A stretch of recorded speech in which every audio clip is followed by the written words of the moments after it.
I'm Brittany Lewis with Forbes Breaking News. Senator Portman spoke about the war in Ukraine on the Senate floor Tuesday.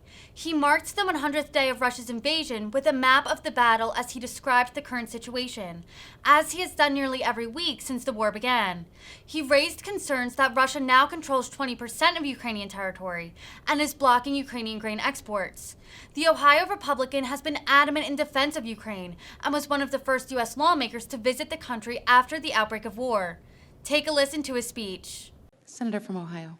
I ask unanimous consent that Clara Smith, an intern with Senator Bozeman's staff, be granted floor privileges until June 29, 2022. Without objection. I ask unanimous consent that Karen Fletcher, a detail with Senator Bozeman's staff, be granted floor privileges for the remainder of this Congress. Without objection.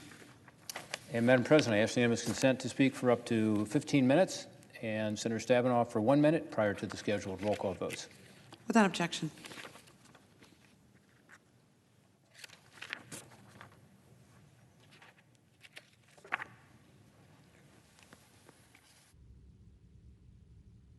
So, Madam President, last Friday was a grim milestone.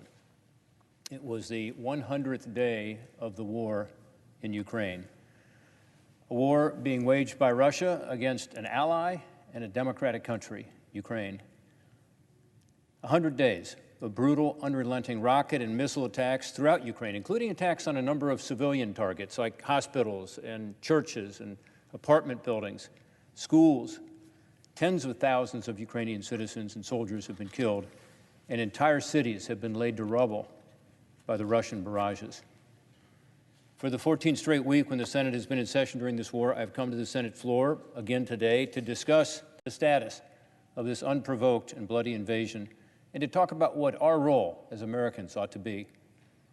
First, it can never be emphasized enough that the people of Ukraine, professional soldiers and civilians and volunteers alike, have demonstrated courage, fortitude, and competence in beating all expectations in their existential battle against the odds to preserve their freedom and protect their homeland. I'm not surprised because I've seen the spirit and bravery of the Ukrainian people firsthand. In my 7 or 8 or 9 trips to Ukraine, including meetings with Ukrainian troops on the line of contact before this latest invasion, I have seen the Ukrainian spirit. To have held off Russia this long demonstrates their strength and their resiliency. But at this moment in time, there is reason for concern, too. President Zelensky just said that Russia now controls 20% of Ukraine's territory. Before the war started, Russia controlled just 7% of Ukraine after its illegal annexation of the Crimean Peninsula and the creation of a Russian-backed separatist government in parts of the Donbas region in eastern Ukraine. If you look at this map, you can see here what Russia took in 2014, Crimea and part of the Donbas here, and look what they have now, and look where the battles are occurring. I made another trip to the region last week, and what I heard was that thanks to the fierce Ukrainian resistance, Ukrainians have had success in some parts of the country. Remember, at one point, Kyiv was under attack, and there were Russian troops coming down from Belarus. They've been repelled. So there have been successes. There's no question about it. But Russia has now consolidated its troops and its firepower in this area, in the south and in the east, and they're making gains, incremental gains, but gains nonetheless. This is a crucial point in the war, and we have to redouble our efforts and do that now to help Ukrainians defend themselves, to save Ukrainian lives, and to push the Russian invasion back. In my trip to the region last week, I also visited with U.S. troops and commanders in Germany and with heads of government, military leaders, and refugee coordinators in Romania and Moldova before traveling to the United Kingdom, one of our staunchest allies, to thank them for their support. While I was in Moldova, I was able to cross the border into Ukraine, where I met with Ukrainian refugees leaving the country, but also Ukrainians who are actually returning to Ukraine, as the place where they lived, in this part of Ukraine, closer to Kyiv, was relatively stable.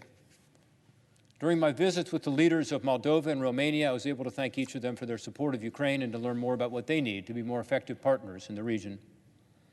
In Germany, visiting with the U.S. European Command, I received detailed briefings on the state of the war in Ukraine, as well as what the United States and our allies are doing to support Ukraine's brave defenders with military assistance.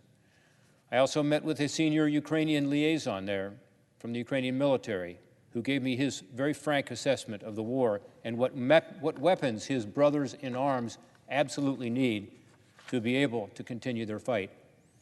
As I mentioned earlier, Russia's recent gains on the eastern side of the country are cause for serious concern. Russia's mainline effort, again, is here in the Donbas region. By all accounts, the Ukrainians are making the Russians pay dearly for every inch of territory, but they are taking territory incrementally. And the Ukrainians, both soldiers and civilians, are taking higher casualties. The primary reason is that Russian artillery has a longer range than the artillery that the Ukrainians possess. They're able to strike Ukrainian positions from safe distances where Ukrainian artillery cannot reach them. This unlevel playing field in eastern Ukraine must be addressed. This is why I've been urging the administration and our allies to immediately provide Ukraine with the weapons they are asking for, to allow them to have a fighting chance against the longer-range Russian artillery, specifically longer-range advanced rocket artillery systems. These systems, which we have, are superior, at least on par with the Russian artillery in terms of distance, accuracy, reload speed, and mobility, and would help immediately to level the playing field for Ukraine. I spoke about the need for these weapons in my floor speech on May 24th. I've tweeted about it, I think, 6 or 7 times. Finally, after weeks of urging that we'd listen to Ukrainians and provide these systems, I was very pleased that the administration announced last Tuesday that they will provide Ukraine with high-mobility artillery rocket systems, or HIMARS.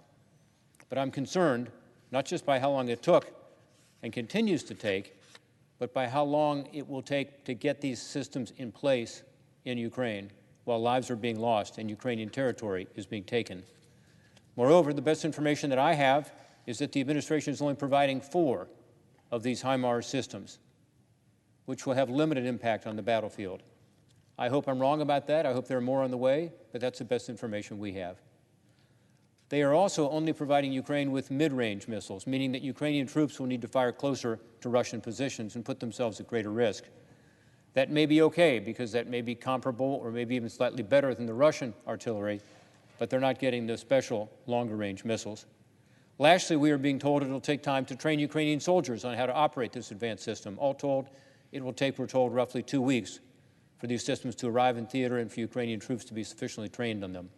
In the meantime, Russia's brutal advance will proceed, and Ukrainian lives will continue to be lost. There is some good news on that front from another part of our allied front.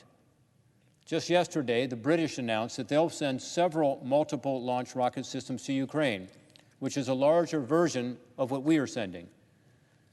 This is very important. I appreciate what the UK is doing, and I also urge other allied countries that have this longer range capacity to step up as well. In addition, this week we learned that Spain is ready to send Leopard battle tanks and anti-aircraft missiles to Ukraine. This is a big change, and we appreciate the fact that the Spanish military support has been increasing. They will also provide training for Ukrainian army officials and soldiers on the tanks, according to the report, which cites government sources. Also, in Severodonetsk, the city the Russians were overrunning last weekend, reports indicate that the Ukrainians have counterattacked and are putting up a fierce resistance to Russia's assault. This is this area right here. Although the battle is far from over, the Ukrainians are once again demonstrating their incredible bravery and resolve and showing the world that despite being outgunned, they will not give up without a fight. After my briefings in Germany, I traveled to Romania, where I met with Prime Minister Ciucă, the Minister of Economy, State Secretary of Foreign Affairs, members of the Parliament, and officials and volunteers involved with welcoming Ukrainian refugees. America could ask for no better friend than Romania. Our interests align on many issues, including energy security, defense spending, food security, standing against Russian aggression, and blocking malign Chinese investments in critical infrastructure. Our relationship is strengthened by the Romanian community in the United States, including in Ohio, where thousands trace their heritage back to that great country. 20% of Romania's energy comes from nuclear energy, and the country plans to boost that to 40% in coming years, with America as their partner of choice. I urge the Biden administration to do more to support Romania's embrace of nuclear energy, especially with regard to the Export-Import Bank, working with American energy companies. As their production increases, I hope that Romania can become an energy hub that can help wean its neighbors off Russian energy. Romania has been smart. They've cut their ties with both Chinese nuclear energy and telecommunications companies, fully recognizing the threat that these companies pose. And unlike other countries in Europe, they are not dependent on Russian energy. Romania has also been creative in finding ways to help Ukraine export its grain. This is a huge issue. We all know that Ukraine is a large exporter, whether it's sunflower oil or whether it's corn or whether it's wheat, but particularly with regard to wheat, so many poor countries around the world depend on Ukrainian wheat. This photograph, unfortunately, is of a bombing attack only about a day and a half ago in the area of the port of Odessa. And this is the Russians exploding a bomb at a grain bin. So they're destroying wheat and other grains that would be destined for poor countries in the world. This is what's going on today in Ukraine. There's something else that's very important, and that's the ability of Ukraine to export this wheat that they do have in bins around the country. I discussed this at length with Prime Minister Ciucă of Romania. It's extremely important because he has the ability to help with regard to a port in Romania to get some of this grain out that would normally go out through Odessa, which has been mined and has been mined by the Russians. So here we are. The port of Constanța is here. This is Romania. This is Ukraine. Here's the port of Odessa. Over here is the Donbass, where we were earlier. This port is actually the largest port on the Black Sea. It's difficult to get from Odessa to here, but in talking to the Prime Minister, he has some great ideas on how to deal with this. With the blockade of Odessa by Russia, there's an opportunity to use rail, to use a canal system, and to use roads to get the grain to Constanța to be able to export it. I appreciate the fact that Romanians are willing to work with us on that, and it's incredibly important, again, not just to Ukraine and their economy to have the ability to export, but it's also incredibly important because the dire warnings of global food insecurity and price spikes, if this blockade continues, concerns all of us, certainly concerns this Congress and this administration. These poor countries in Africa depend on Ukrainian wheat to avoid food shortages. Romanian officials told me they intend to work with Ukraine in this project, and I appreciate that. Malign actors around the world, by the way, have used food as a weapon over time. The Houthis in Yemen, Assad in Syria, and now Putin in Russia. President Putin recently suggested that he would only lift his stranglehold on these ports, including Odessa, if the sanctions were lifted on Russia. Let me be clear, food should never be used as leverage in negotiations. Russia must lift its blockade immediately without any conditions. Millions of lives depend on it.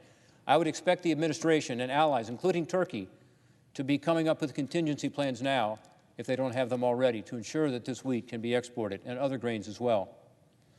When it comes to the administration, President Biden has said recently, and I quote, "There's going to have to be a negotiated settlement," end quote, to end this war. I urge the administration not to talk about ceding ground in Ukraine. This does not signal resolve or clarity. It signals weakness. It will not help us break the blockade in the Black Sea, and it will not help Ukraine win this war. We should be doing what we can with allies, short of boots on the ground, helping the Ukrainians take back every inch of territory that Russia has taken from them since 2014. That's fair, just, and what Ukrainian officials themselves have been calling for. Our allies in Eastern Europe know what's at stake here. Romania is a great example.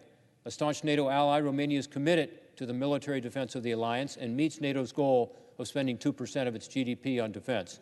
They actually told me when I was there they plan to raise it to 2.5% in the next few years in response to Russia's invasion of Ukraine. After Romania, I visited Moldova, where I met with Prime Minister Gavrilitsa, the Minister of Internal Affairs, and various parliamentarians. I was impressed with what I saw.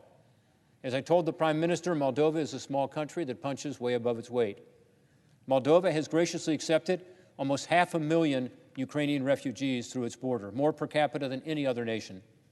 Unfortunately, the war in Ukraine is far from over, and if Russia continues to gain ground or opens up an assault on Odessa, which many fear, it will send another massive wave of refugees westward into Moldova.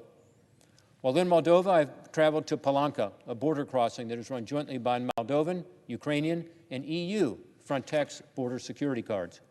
While at the border, I had the opportunity to speak with Ukrainians whose lives have been turned upside down by this war. Some were leaving Moldova, some were coming back into Moldova, but they all expressed to me their fears that Russia will gain ground and expand their brutal assault to other parts of the country, including Odessa, which is only about 30 miles away from where I was. Now, as the war rages on and we cross 100 days of this brutal invasion, I want to highlight another recent development. I've mentioned on this floor many times the need for stronger sanctions against Russia, particularly with regard to energy, but also trade and banking. In particular, I pointed out that Europe sends Russia roughly $870 million a day in gas and oil receipts that help fund the Putin war machine.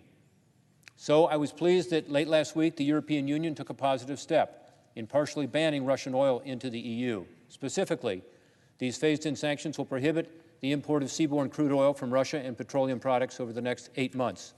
This phased-in embargo, I believe, along with countries like Germany that have stopped pipeline oil altogether, is expected to impact approximately 90% of Russian oil imports into Europe by the end of this year.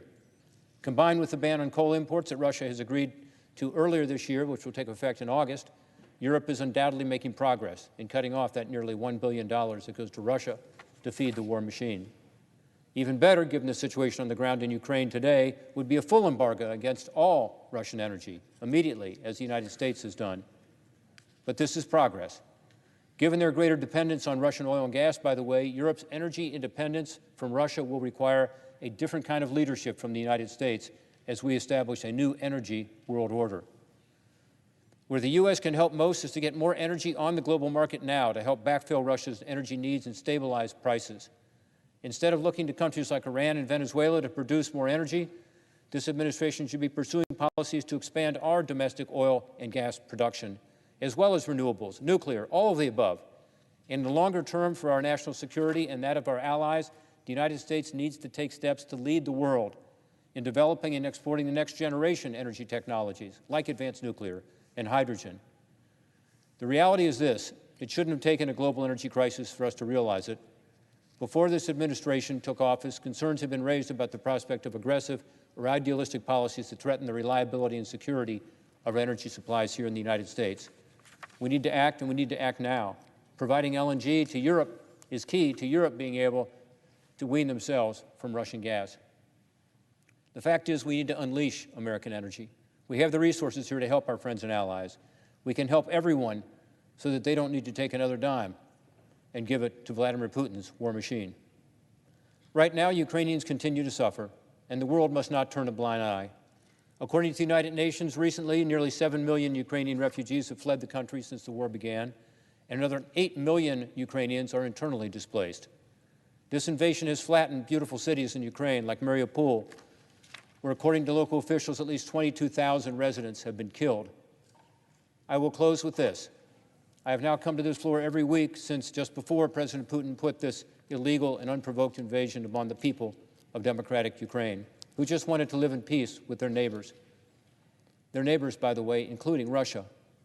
Some have asked me why a senator from Ohio should care about this fight in Ukraine. And I tell them every American should care. This is a fight during our generation where democracy is on the line. Some folks here may not agree with that. I understand. But Ukrainians get it.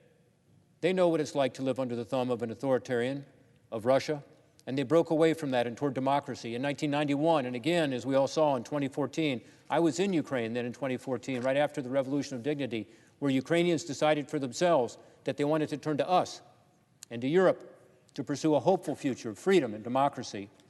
Now President Putin is trying to extinguish that hope. We must not let him. I'm also motivated by the tens of thousands of Ukrainian American friends and constituents in my home state of Ohio, some of whom joined me for an update last Friday where I learned more about the amazing Ohio volunteer efforts to help Ukraine.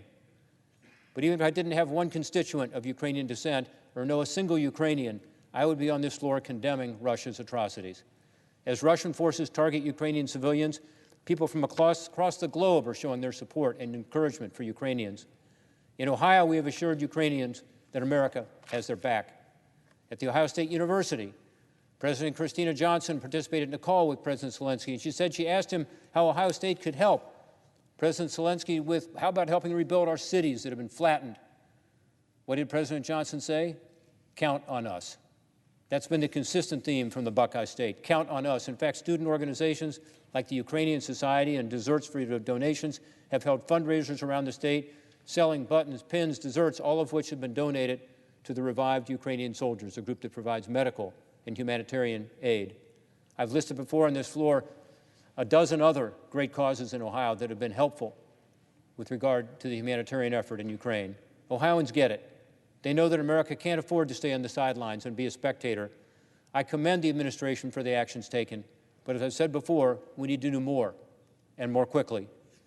At this crucial time in the battle, freedom and democracy is at stake, and the ability for countries to have their territorial integrity respected. America cannot afford to be tentative. Instead, we must lead with allies in protecting the post-World War II order. We are being watched by those allies, 41 of whom have joined us in helping Ukraine defend itself. But we're also being watched by our adversaries, who must see strength and determination and willingness to lead. I yield the floor.